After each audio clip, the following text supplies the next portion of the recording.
Oi pessoal, meu nome é Veridiana Lopes e esse é o canal do Economia Diária. Sejam muito bem-vindos a esse primeiro vídeo. Aqui você vai encontrar conteúdo sobre investimentos, finanças pessoais e educação financeira com uma linguagem que você consegue entender. Nesse primeiro vídeo eu quero falar com vocês sobre 14 conceitos financeiros muito importantes para que você entenda todo o resto. Sempre que você começa a pesquisar sobre finanças ou investimentos, você ouve todos eles e pode ser a chavinha que falta para você entender todo esse mundo. Então não esquece de curtir esse vídeo para que esse conteúdo chegue a mais pessoas, se inscreve aqui no canal e ativa as notificações para você sempre ficar sabendo quando tem conteúdo novo aqui. Vamos lá, o primeiro conceito que eu quero falar com você é sobre a Selic. Ela é a taxa básica da economia, ou popularmente conhecida como a taxa-mãe. É ela que guia todas as taxas que as instituições financeiras vão cobrar com empréstimos, financiamento, etc. Então hoje ela está em 6,5% ao ano, que é a baixa histórica. Se ela sobe, a tendência do mercado é seguir ela. Então, normalmente, as taxas cobradas pelas instituições vão subir também. Se ela cai, que é o que está acontecendo agora, ela está na menor taxa histórica, a tendência do mercado é que também caiam as taxas de empréstimo. O segundo conceito que eu quero falar com vocês é o IPCA. Nada mais é o índice principal que mede a nossa inflação. A inflação, ela mede o quão rápido o preço dos alimentos e de todo o resto vai subir ao longo de um ano. No final do ano passado, ela ficou com 4% ao ano. Esse mês de janeiro nós ainda não temos a previsão da inflação, mas é assim que ela funciona. Então, quanto você vai no mercado e compra um item, você vai gastar R$10. Daqui a um ano, se você for comprar esse mesmo item, com R$10 você já não vai mais conseguir comprar isso. Então, se a inflação sobe, quer dizer que os preços de tudo que a gente compra está subindo muito mais rápido. Se a inflação diminui, quer dizer que esses preços vão demorar um pouquinho mais para subir. Então, uma inflação que desce não quer dizer que necessariamente os preços vão diminuir, só quer dizer que eles vão estar mudando mais devagar. O terceiro conceito que eu quero falar com vocês é o CDI, Certificado de Depósito Interbancário. De uma forma bem didática, ela é como se fosse a irmãzinha da Selic, porque elas têm valores muito parecidos. A Selic hoje está a 6,5% ao ano e o CDI está a 6,4% ao ano. Ela é a nossa referência principal quando nós estamos falando de investimentos. Então, quando você vai buscar um investimento, a nossa meta tem que ser, no mínimo, o CDI. Então, tem até uma regrinha, eu gosto de falar para as pessoas lembrarem disso. Se o investimento cobrar imposto de renda, o mínimo que ele tem que te pagar é 100% do CDI. Isso vai fazer muito mais sentido depois que a gente começar a falar de investimentos aqui no canal. O quarto conceito é liquidez. A liquidez é a rapidez que a gente consegue ter acesso àquele dinheiro. Então, por exemplo, a poupança, ela tem uma liquidez diária. A gente consegue acessar aquele dinheiro quando a gente quiser. Tem alguns outros investimentos que ele tem um prazo um pouco maior. Então, 3 meses, 1 ano, até 7 anos. Então, a liquidez desses investimentos vão acontecer depois desse prazo. A gente não pode mexer antes do prazo finalizar. O quinto conceito é indexador. O indexador vai ser a referência usada para te pagar uma rentabilidade. Então, por exemplo, quando você começar a pesquisar investimentos, você vai ver muitos investimentos pagando 100% do CDI, 120% do CDI. Nesses casos, o indexador é o CDI, quer dizer que é a taxa que vai andar junto com a rentabilidade e vai ser através dela que vai ser pagado os juros para você. Esse exemplo que eu dei, 100% CDI, 120% do CDI, é o que a gente chama de rentabilidade relativa.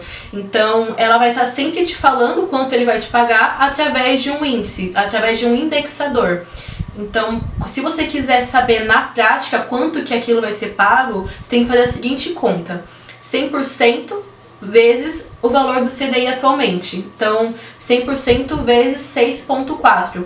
O resultado disso vai ser o que a gente chama de rentabilidade absoluta, que é o valor, na prática mesmo, de quanto você vai receber. Esses investimentos que usam um indexador para te pagar a rentabilidade são chamados de pós-fixados.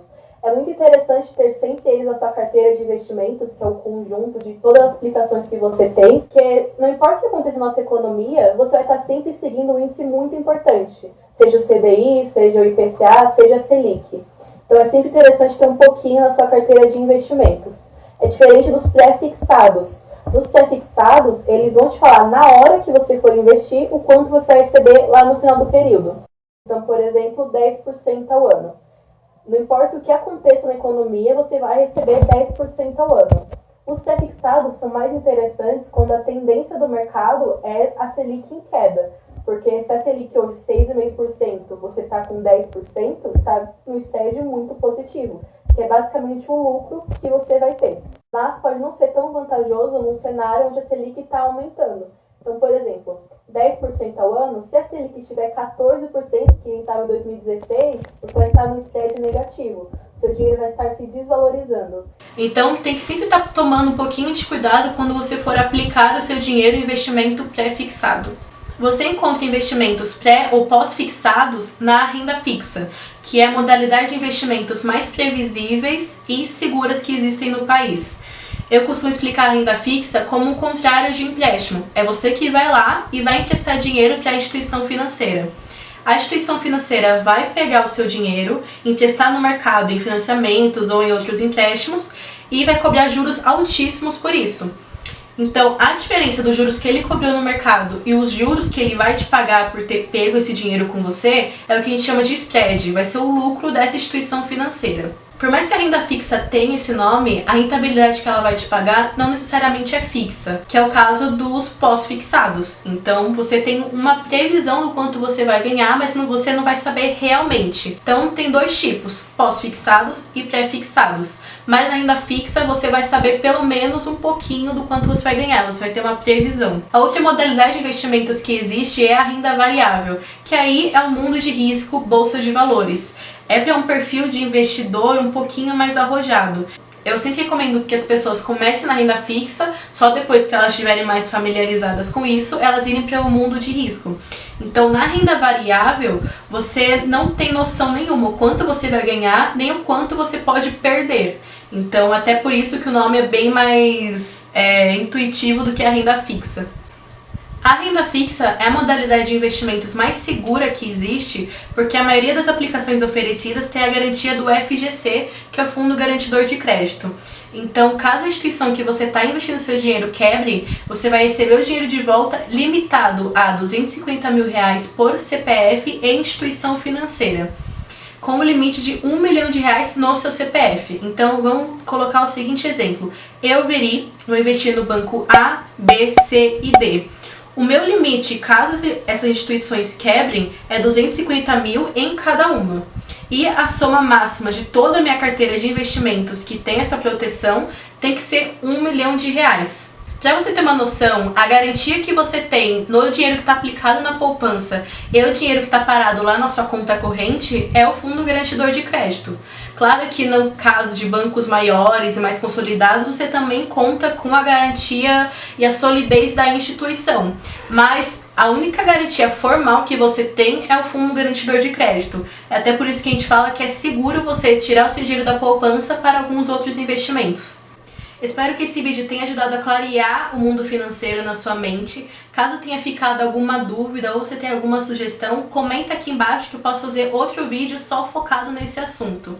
Manda esse vídeo para todo mundo que você conhece também, para que mais pessoas entrem nesse mundo financeiro e não achem que lidar com dinheiro tem que ser algo difícil. E vejo vocês na próxima semana. Tchau!